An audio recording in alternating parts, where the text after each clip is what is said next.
Bear claws and bear roars.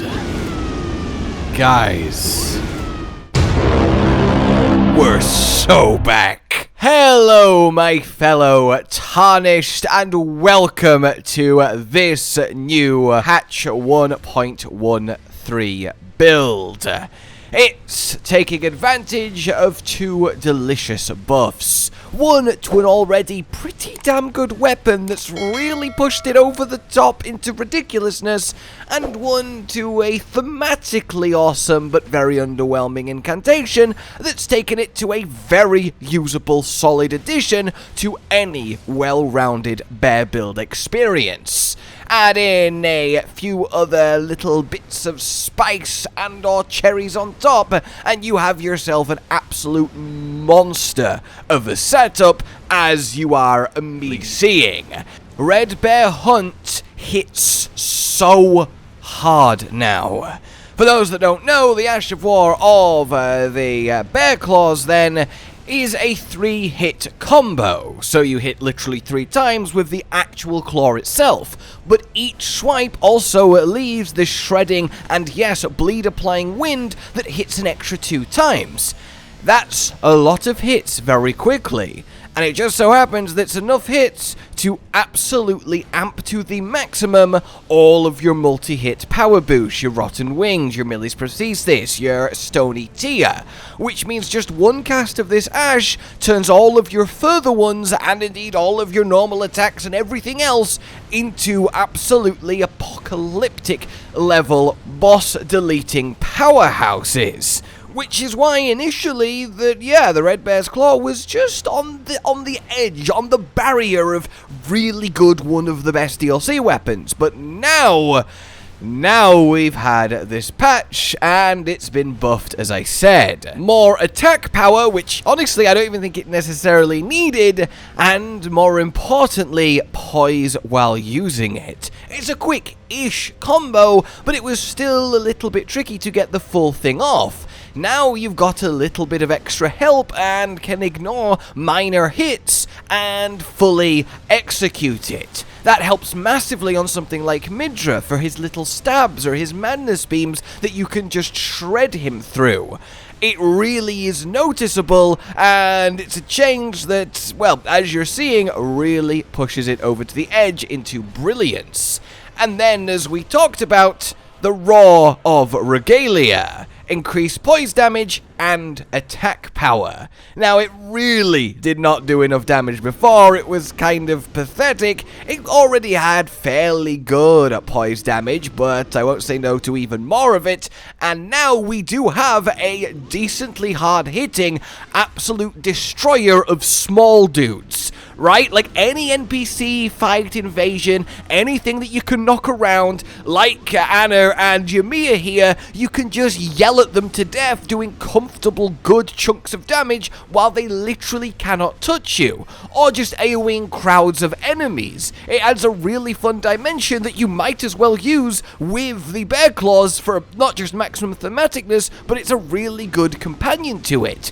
We can use the Beast Claw Seal because we have a lot of strength in this build, work in some beast incantations too, which again thematically work but give you some lovely bestial vitality or rock sling and so on, and then we get this complete package that gives you a really fun way to play, and the results are just grisly. Oh, come on, you have to give me one for this. You have to give me one, okay? Stats then at 150 as we get into the nitty-gritty. Your mandatory 60 Vigor, 15 Mind I like because it's exactly enough to cast Golden Vow, Flame Grant Me Strength, and Bestial Vigor without needing to drink an FP flask, but you can choose your own comfort sweet spot level here. Endurance, I would definitely recommend as much as you can get, as one thing thing this build is very stamina hungry. That's why I only, air quotes, have 70 strength instead of, well, more, because the stamina is that important. If I was a higher level, then obviously it would be less of a factor, but that's something to take note of, and there will be a section dedicated to stamina management a little bit later on. In any case, the dexterity requirement to actually wield it, though it's very low, so Millie's prosthesis will probably be enough for you no matter what your starting class was. Then intelligence doesn't matter, arcane doesn't matter, and then 25 faith for our required buffs. Past that, you want strength to 80, and then any spare points into endurance. That should set you up quite nicely. The actual items, weapons, equipment, and so forth, then here we go. Red Bear's Claw, shockingly, I know, and then you want very specifically the Clawmark Seal, as with the amount of strength and faith we have, this does very well for us in powering up the Raw and any other offensive incantations that you want to use.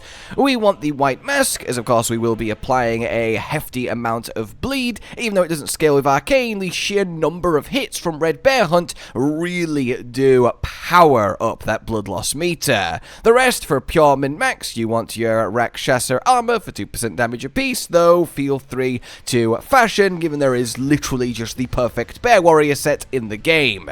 Talismans then, Alexander for Red Bear's Hunt, Lord of Blood's Exaltation for all of the bleeds, that free 20% damage, then Rotten Winged and Millie's Prosthesis to combine together to massively amp your output from all of the multi-hitting we will be doing, both from the fastness of using Beast Claws and the Ash of War. In your Wondrous Physic, you want Thorny Crack Tear, and then either Blood-Sucking Tear if you want to go all out just this once, then the Opaline for a little bit more defense, or like me, if you aren't high enough level to have enough endurance to do what we'll talk about in the stamina section, the Green Spill Crystal Tear for a little bit more max stamina. So let's address that stamina. This thing uses a lot of it. It's kind of, well, like Savage Lion's Claw level. If I get this guy a little bit upset with me, and here we go. Okay, do you wanna stab me so I can do the demonstration? All right, thank you very much. So if I use it, as you can see, the full combo is a big hit to that meter, and if I do the full combo twice, because you can chain it into itself, I can't do the third hit on the second go round because I just simply don't have the stamina to do it. And that's an issue because a lot of bosses will give you an opening large enough to do that. So if I drink my Wondrous Physic, get that little bit of extra stamina from the tier, we can do 1, 2, 3, and then 1, 2, and just 3. So that's the sweet spot you want to hit. However you do it, from pure endurance levels or the stamina tier, you want to have enough stamina to do 2 full Red Bear Hunts back to back and not run out of stamina for the final hit like so. I can't tell you exactly how to go about doing that because it will be dependent on your level and how you want to solve it, but that is definitely something you want to make sure is set up. And as we move on to, well, the how to play it section of this build guide, managing that stamina is very important. Because at my level, it is so close to just having enough stamina, if I sprint into a boss and use a little bit of stamina in doing so, or jump in, or even just use 1 or 2 normal attacks, I suddenly don't have enough stamina to do the 2 Red Bear Hunts back to back. So I really have to think about that when engaging the boss, and you will have to as well. Midra here is a good example. I can do the 2 back to back as I arrive at him, but that's because I very deliberately only sprinted to him a little bit, then let that last little chunk of stamina regen before starting my double Red Bear Hunt. So that is something to keep in mind. Past that, it's kind of your usual basics. Use all of your buffs. The ideal order is Golden Vow, then Bestial Vitality, and then finally Flame Grant Me Strength as the one that lasts the least amount of time. Get your FP back up, and then depending on what you want to do, either two-hand your claws or leave your seal out to do a bit of roaring. The roaring against anything that the knockback works against is just lovely, as we can see there, and then the extra poise we've now gained from Red Bear's Hunt just lets us power through and do a good bit of old-fashioned bear murder, and that's always a fun type of murder to be applying. Of course, feel free to use your, actual Beast Claw moveset, because it's very fast, very damaging, very effective, especially once your Red Bear Hunt has powered up all of your multi-hits just off one use. You will then start hitting like a truck. So, that is all that said.